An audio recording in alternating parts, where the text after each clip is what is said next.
السلام علیکم دوستو، کیسے ہیں آپ سب؟ امید کرتی ہوں آپ سب ٹھیک ہوں گے۔ دوستو، آج کی کہانی سن کر آپ کو بہت ہی مزہ آنے والا ہے۔ بڑھتے ہیں آج کی امیزنگ کہانی کی جانب۔ کہانی پوری سننے کے لیے میرے ساتھ رہیے گا۔ ایک ملک میں ایک بادشاہ رہتا تھا۔ وہ بادشاہ بہت ہی زیادہ رحم دل تھا اور اپنی رعایا سے بہت ہی زیادہ محبت بھی کرتا تھا۔ اس کی رعایا بھی بادشاہ سے بہت ہی زیادہ محبت کرتی تھی۔ بادشاہ بہت ہی نیک انسان تھا۔ اس بادشاہ کی 2 بیٹیاں تھیں۔ بادشاہ کی اپنی بیٹیوں میں جان بستی تھی۔ بادشاہ کی دونوں بیٹیاں بہت ہی زیادہ خوبصورت تھیں۔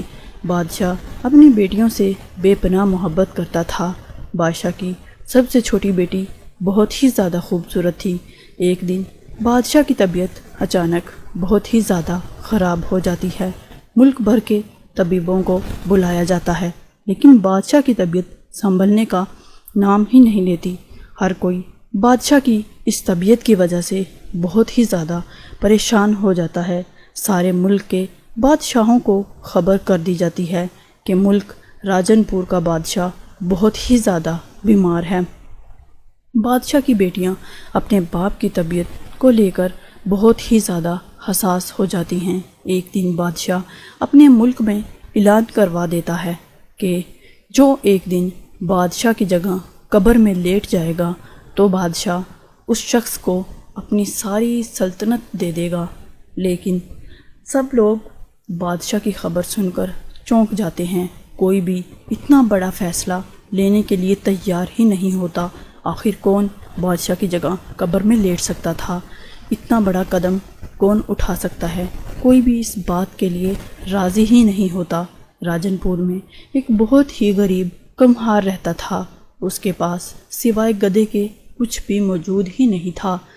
جب بادشاہ کی خبر اس تک پہنچتی ہے تو وہ بادشاہ کے دربار میں حاضر ہوتا ہے اور کہتا ہے، بادشاہ سلامت، میں آپ کی ہر شرط ماننے کے لیے تیار ہوں۔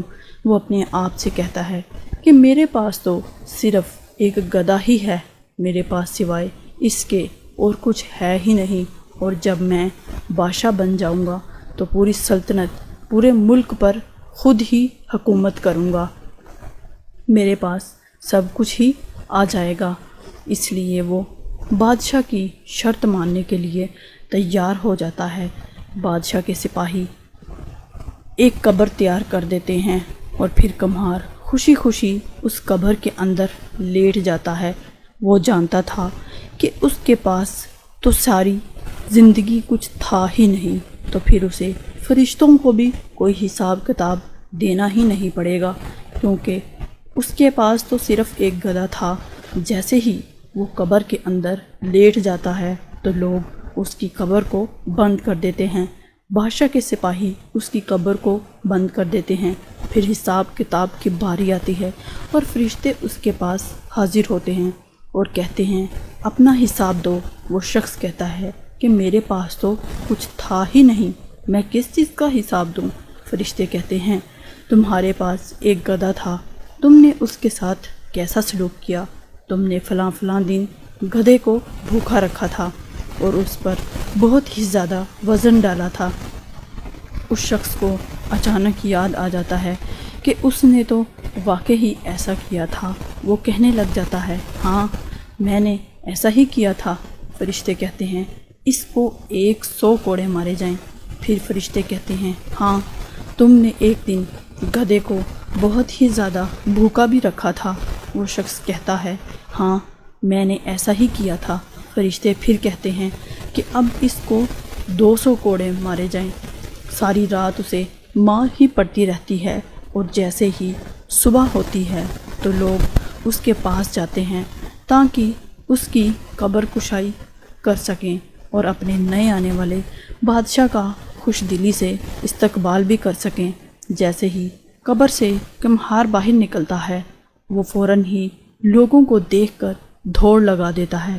لوگ اس سے پوچھتے ہیں، بادشاہ سلامت، کیا ہوا ہے؟ آپ کہاں جا رہے ہیں؟ کمہار کہتا ہے، میری توبہ، میں کبھی بھی بادشاہ نہیں بنوں گا۔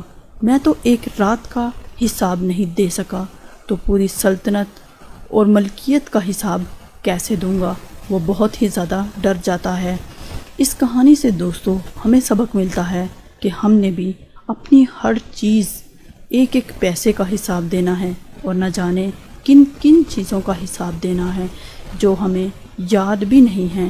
اس لیے جب ہم مر جائیں گے تو قبر میں فرشتے ہمارے پاس بھی آئیں گے اور ہم سے پوچھیں گے کہ ہم نے فلاں کے ساتھ کیسا سلوک کیا تھا اور فلاں جگہ پر اس بندے کے ساتھ ایسا کیا تھا، ہمیں تو یاد بھی نہیں ہوگا، لیکن جب ہم قبر میں ہمیں یاد دلایا جائے گا تو ہمیں سب کچھ یاد آ جائے گا، اور اگر ہم نے کچھ غلط کیا ہوگا تو ہمارا حال بھی اس کمہار کی طرح ہو جائے گا۔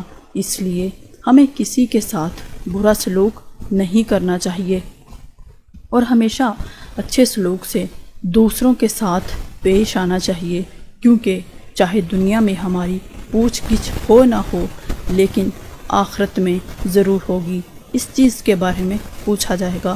دوستوں، مزید ایسی سٹوری سننے کے لیے چینل کو سبسکرائب کرنا مت بھولیے گا، اور بیل آئیکن کو پریس کر لیں تاکہ ہر آنے والی نئی کہانی کا نوٹیفیکیشن آپ کو بآسانی ملتا رہے۔ ملیں گے ایک اچھی اور عمدہ سٹوری کے ساتھ۔ ایک سبسکرائب کرنے سے آپ کو ہمیں بہت ہی زیادہ خوشی ملتی ہے، تو پلیز چینل کو زیادہ سے زیادہ سبسکرائب کر لیں اور شیئر کریں، کہانی کو زیادہ سے زیادہ شیئر کریں تاکہ دوسرے لوگوں کو بھی سبق حاصل ہو۔